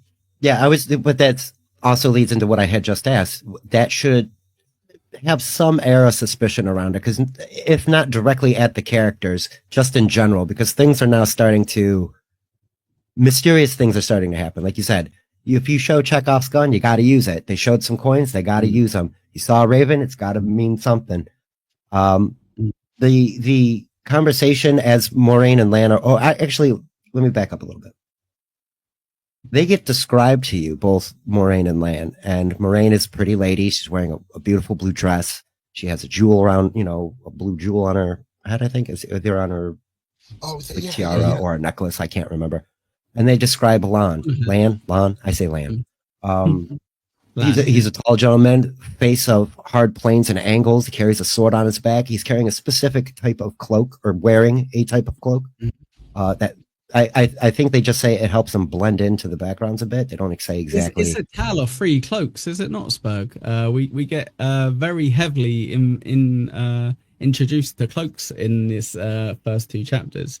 You notice you got the guy with his black cloak that doesn't move in the wind. We've got the Gleeman's cloak that changes it's a gay flag. Yes. Cloak essentially. Yeah, I'll and then we've got the Land's flag, which is kind of like you say, kind of blending in. You can't really kind of tell what kind of colors it is. It's kind of grey, kind of green, kind of I like that. I like how heavily they invested in cloaks for the beginning of the story. If you guys like detail, this is going to be the book series for you, because there's going to be a lot of it, right down to the lace on dresses. I mean, it's fantastic world building, in my opinion.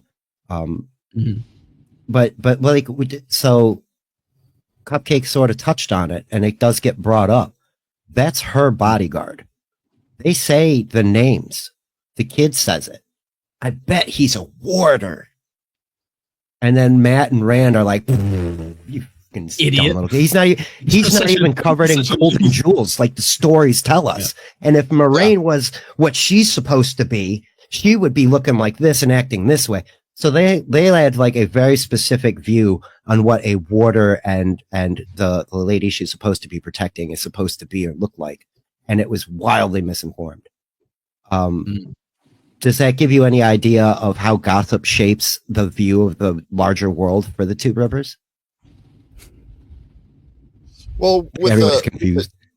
With a town like we were talking about, where everybody knows your name, gossip is going, gossip is, going to be prevalent.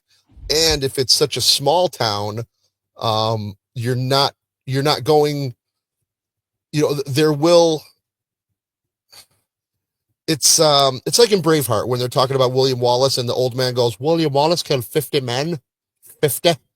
There's going to be stories about this type of person that probably are overly exaggerated when you see the actual real person themselves. Go ahead, Annie. I'm sorry. I think it's also possible that maybe somebody somewhere sometime had seen a warder and they did have a bunch of jewels and stuff just because they were maybe a noble or they just dressed that way or whatever. So they just assumed, well, I've seen one warder, they must all dress that way. And then it just became gospel at that point. And to Cupcake's point, since it's a small town, there's not a huge wealth of knowledge. They don't have the internet. They're not talking to a bunch of different people from different networks. It's just like, hey, at midnight, there is a 100-foot cat that will appear at this well. Don't go there. It's like, oh, well, that must be fact. I mean, why would you lie to me? Right. Good point. Exactly what Annie just said. It's small town, gossip travels, and you know how gossip is. One person says one thing, then that person exaggerates it, and it just keeps exaggerating it until you see the person, and then you see for yourself, oh shit, they don't dress like that. They all dress different. Isn't it amazing? There's such a kind of accidental good point that you've all made with regards to kind of small town living. Is let's just kind of go to the extreme where people kind of go, well, I live in like an all white town, like we don't really see like black people or what have you. And I assume exactly what I was trying to point out. Yeah, exactly. Their trousers down their ankles and blah blah blah. And you're like, well, until you know, you don't know, right? And you just go based off stereotypes and kind of, like you say, stories. Ferg, yeah, he's not. He's all not decked up in these jewels and what have you, and he's cool. Yeah, 100%. And this is where I'm going to kind of hammer on the show a little bit. This is what turned me off from the show, is that real world politics kind of had to do what it had to do when this town is extremely homogenous. It is very apprehensive to outsiders. We just went over that. You know, you guys all saw it. You all saw it. And they're wildly misinformed because of gossip. And you just said they don't have the internet. They don't even have a fucking radio. So they get word of mouth stories. This is how things travel. So yes, misinformation is a big problem, not just in books or in world building or any of that. It happens. So I was curious to find out from you guys what your thoughts were. And like Echo said, it was an accident. It was no accident on my part. I wanted to know. No, for sure. Exactly that. Because which wasn't an accident whatsoever. I really want to kind of ruin it a little bit in regards to one of my thoughts, but I'll wrap it up after you guys answer Spurg's questions with regards to my thoughts on the matter, just to set the tone. But yeah, sorry, Spurg. So what was the question? Yeah, that's my bad. Sorry. Yeah, see, it's more or less like you guys got it though. It's how does the village gossip shape what they see about the outside world, and how does that paint the outside world to you as the reader? You know, like you're getting their perspective, and you have to trust. Like Echo said, you kind of just, I mean, you guys just said you have to trust what Rand says or what Matt says or what that little kid was saying about Waters. And I don't know if they mentioned Moraine's title. That's why I've been avoiding it. But they also mentioned some. They did not mention a title. As far as I can recall, they did not mention a title for her yet. Oh, good. Then I won't say because I don't want to say it. Yeah, no, she's obviously significant. They said lady, but yeah, they did. Yeah, they didn't. No. Yes. Okay.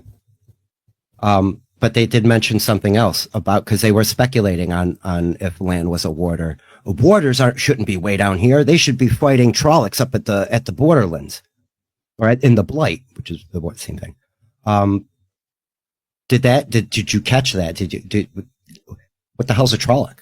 Do you guys have any idea what that is? I mean, I know you do from past experience of other things, but what does that mean here? I got it to be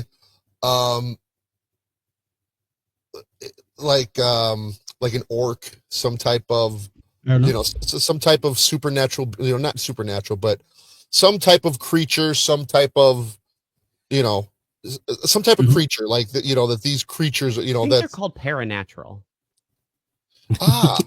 Yes, thank you. I know what they look like, so I'm not going to answer.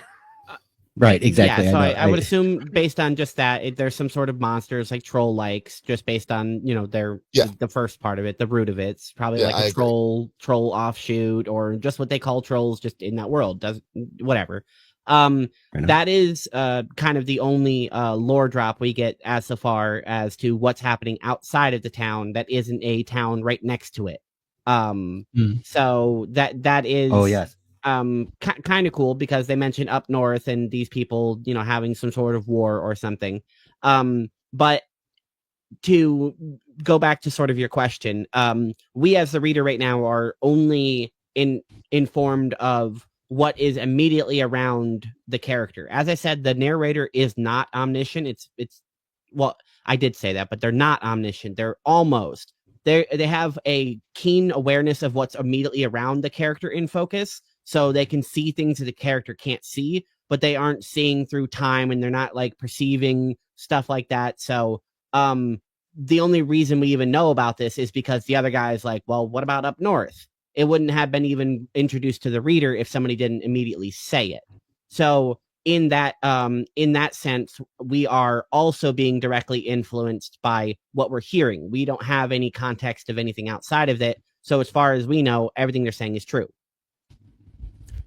Yes, I would also throw it out there that we're hearing these things from a kid who clearly doesn't fully know everything. Yeah, so he's kind of going, oh, it's like this, or I reckon they're this.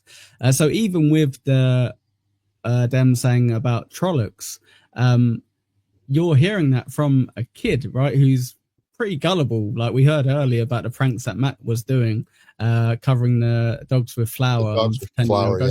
Like, so as far as you guys are concerned, I get it because of the story.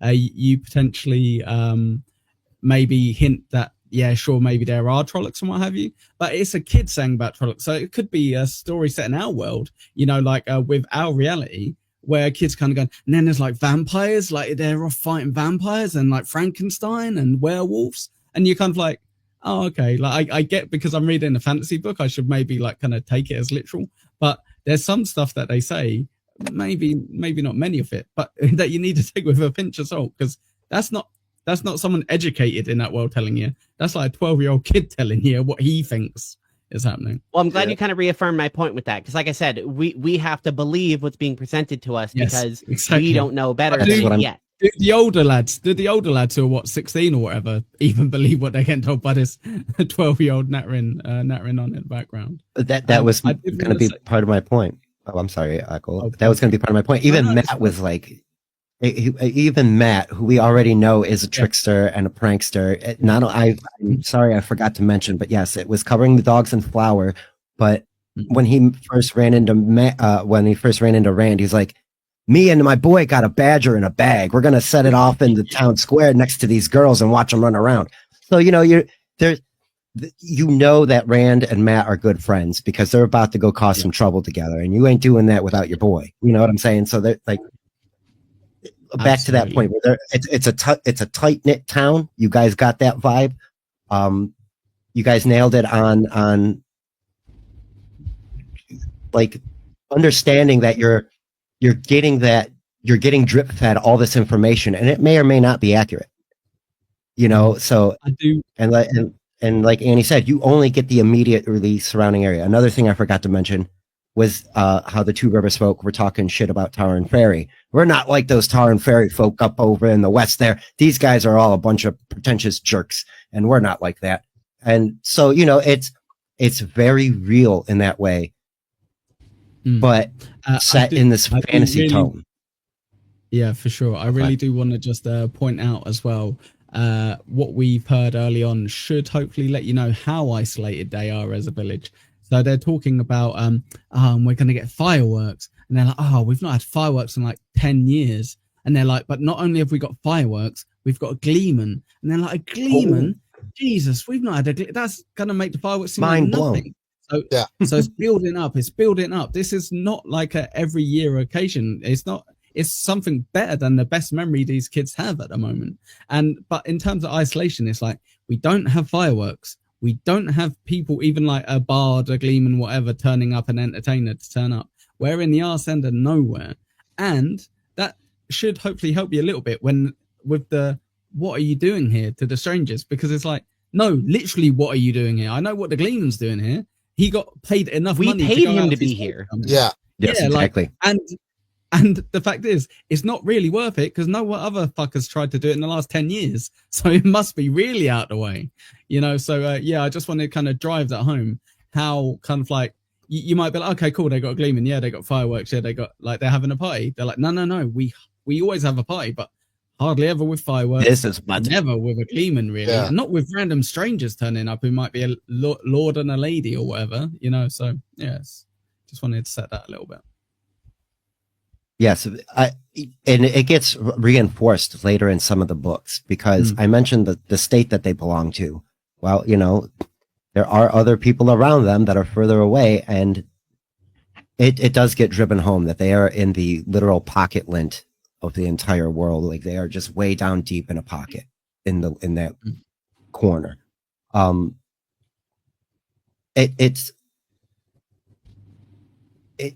find it to be a good setup. We kind of stopped a little early. I would like to keep going in the chapters, but these are long chapters and we want to really get into a deep dive. It's at the end of chapter 2. They talk about one more person arriving. It's the peddler. So now we got a gleeman, 2 strangers, and a peddler showing up. So this is well out of control for them. They're like, wow, we had a party. The word got out. People are showing up. What do we do? I think that the pacing from the prologue slows down a bit. I don't know if you guys agree with me or not, or how do you feel? Because like Cupcake said, he's a book reader. I know Annie's a fantasy person. Like I've read some of her actual writing, and that's what made me think of her for this book series. Because guess what? I think there's a lot of overlap in your ideas in your writing versus what Robert Jordan wrote. And with Lou, he's got the perspective of the television show and is diving into the books. I want to see what like you gave me a good perspective on what the show left out. Like, okay, the magical coins or whatever don't need to be a thing. Some things got moved around. You said something that happens here early on happens later in season 3. So I am super like this opposite of the books. I'm getting as many perspectives as I can, instead of relying on a word of mouth to tell me that they like the book or not. I appreciate it very much. Thank you. The Gleeman, I tried for nothing. Pineapple, was he in episode 1? I don't recall. He's definitely in it, but he might be episode 2. You cannot take it. I think what you should do is not watch any more of the show. Yeah, I'm not going to compare your memories to it. Yeah, so for example, I don't recall from memory. I don't recall the Gleeman in episode 1, but the peddler that I would say probably not towards the end. He was in the episode towards the end, somewhat.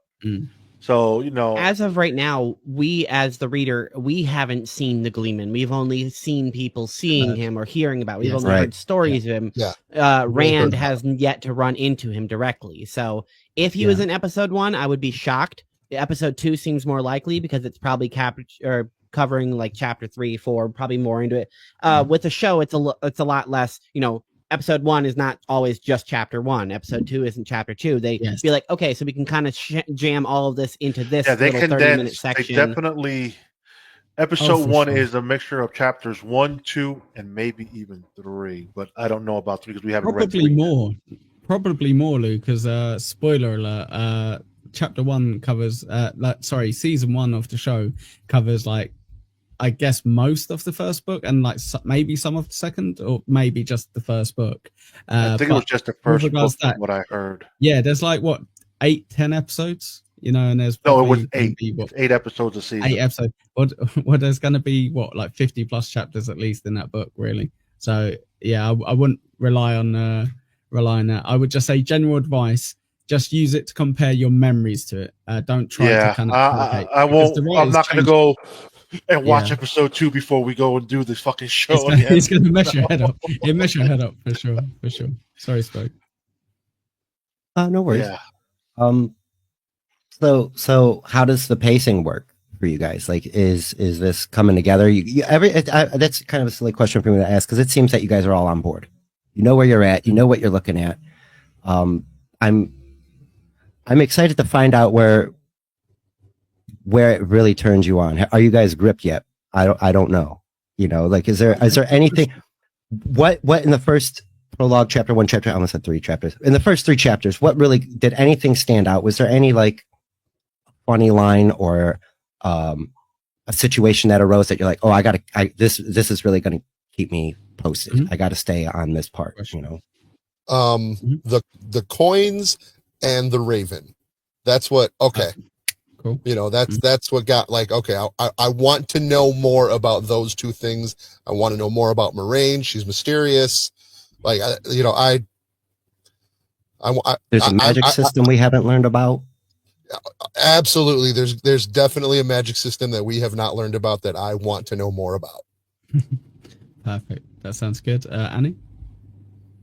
I think the pacing is good. I think it's interesting. I want to learn more about the characters that have been presented so far. I'm specifically curious to see which ones are going to be dropped and are going to be unimportant. Yeah, that's a great point. And for me, and Lou, good luck. I just want to know what the fuck happened since the show got canceled. And here's the thing: if you go back and listen to what we just talked about, like you listen to it once, so you got a grasp on it, and you're comparing it to the show. I understand what you were trying to do. I think you might have bit off more than you could chew there in that way, because that is a lot of information, not just from the book, but from the show, and then amalgamating it and trying to contrast and compare. That's a lot. That's a whole nother show, in my opinion. Look, I get it. It's 15 books. I want to get to that 15th book because I want to know how this story ends, because the show hooked me. So now I want to know what happens. It's like I never read the Game of Thrones books, but those first 5 seasons hook you, and then you got no more book because George R.R. Martin's too fucking lazy to finish his series. He's also too rich now. Yeah, he's too rich. He's worried about everything else but finishing his series. So the readers of the book and the show are like, yo, you left us hanging. How do we really complete this story? Like, we hear you say, this and that, but no. Now with this one, God damn it, I want to know how this shit ends since it's been canceled. My advice to you, Lou, when you're reading through this, listening through it, okay, is be like, I've got the gist. I pretty much know what's going to be happening for the first few books. I've got the gist of it.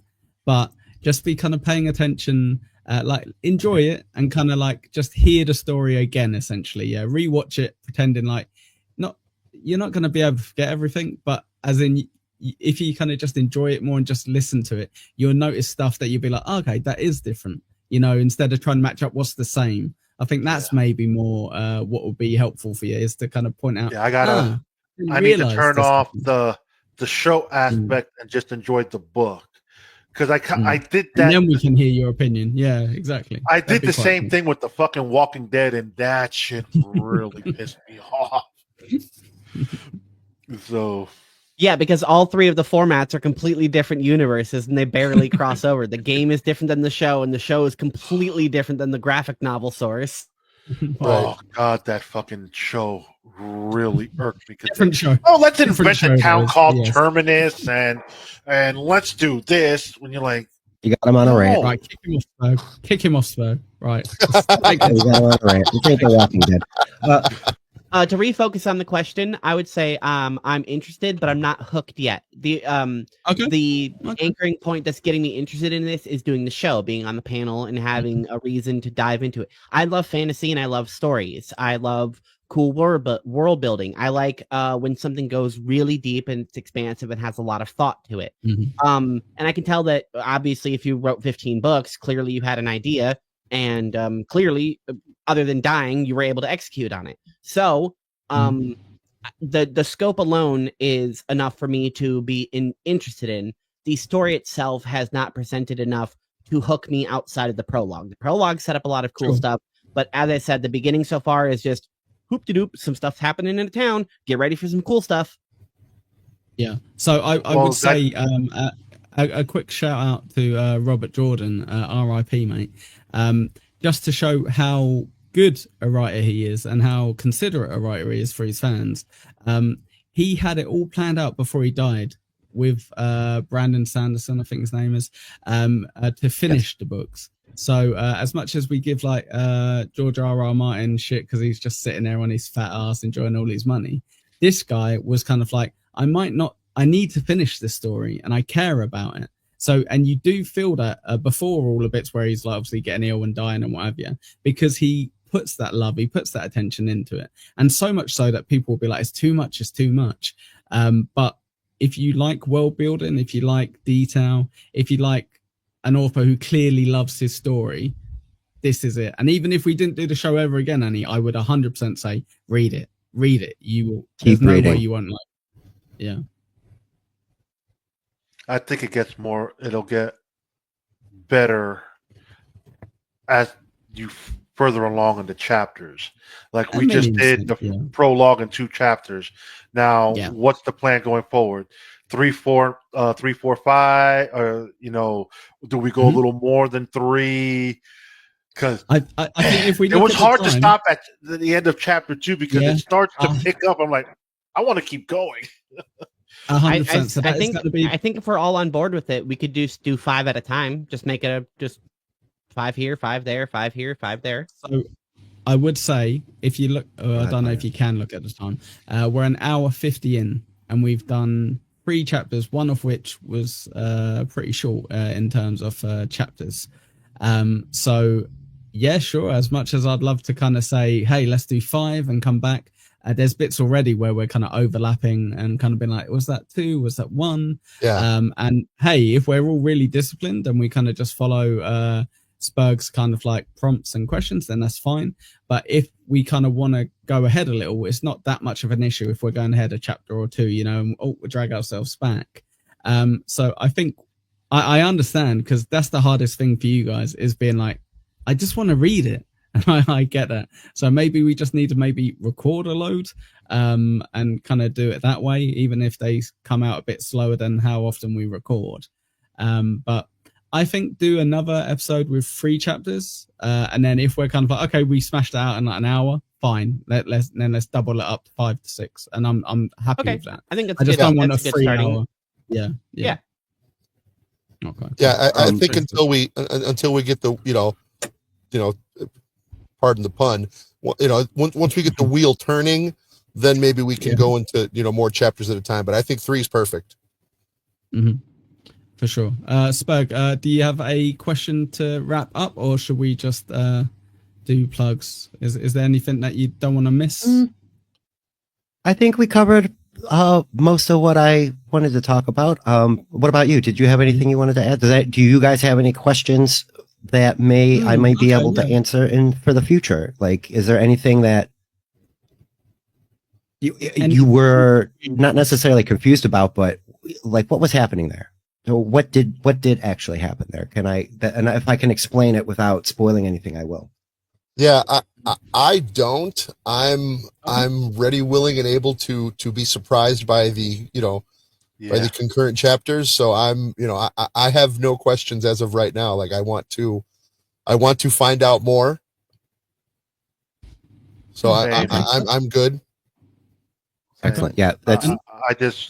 I'm more of the mindset of, okay, I want to keep reading to see the differences. Not differences, but the changes the show did, because obviously you're going to cut stuff out.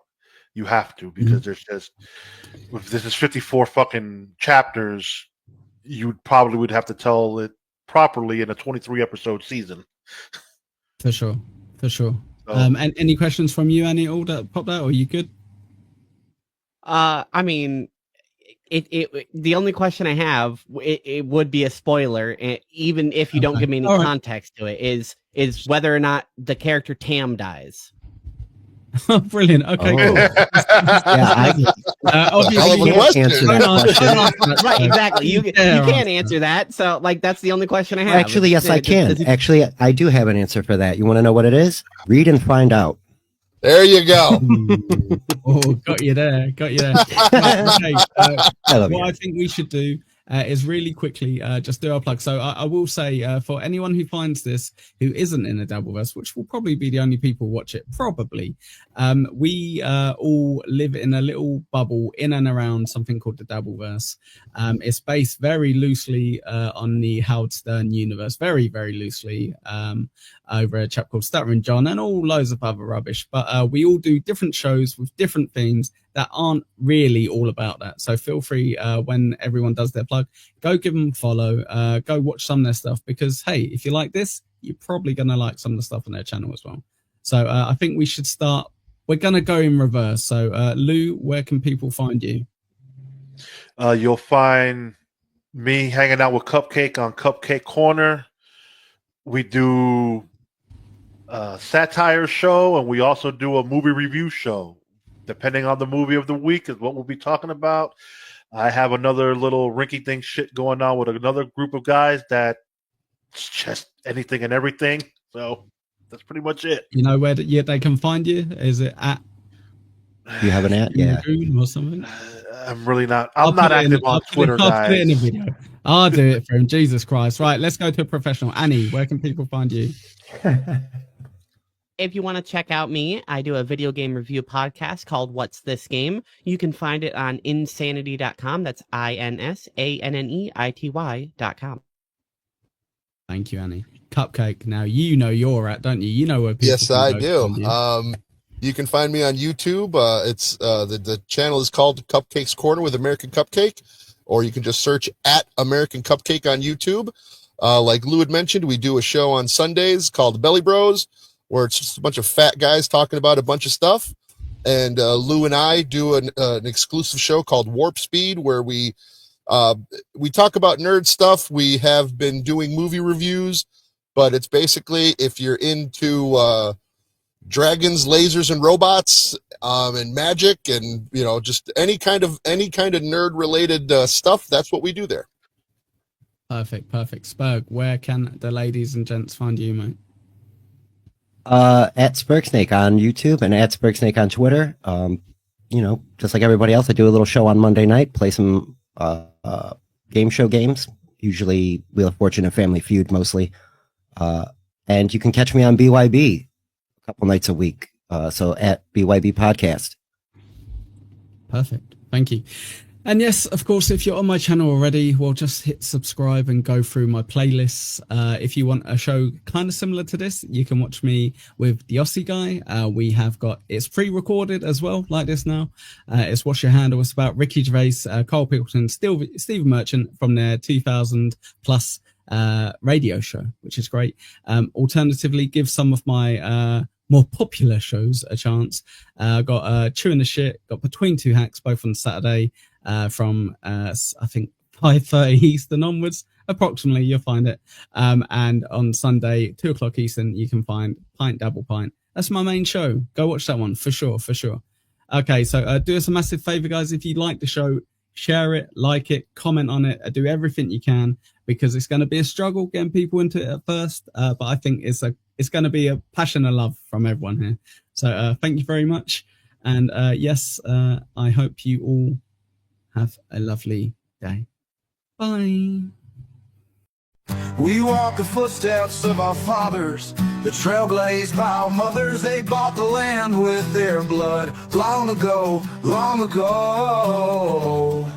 Aiel, Ogiers, and AudioBooks, oh my.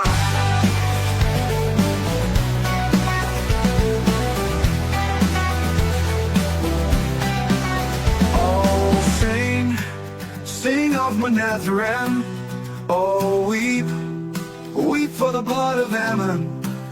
Oh cry for Manetheren, long ago. Aiel, Ogiers, and AudioBooks, oh my.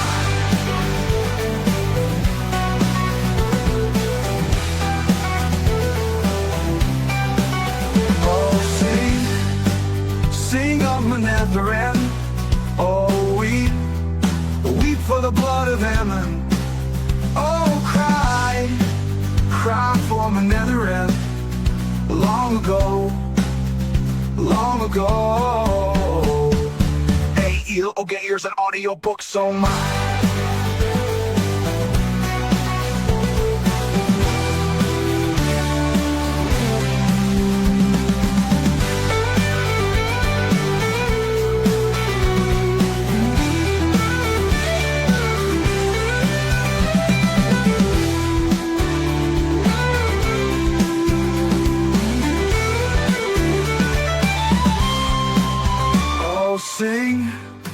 Sing of Manetheren, oh weep for the blood of Ammon. Oh cry for Manetheren, long ago. Aiel, Ogiers, and AudioBooks, oh my.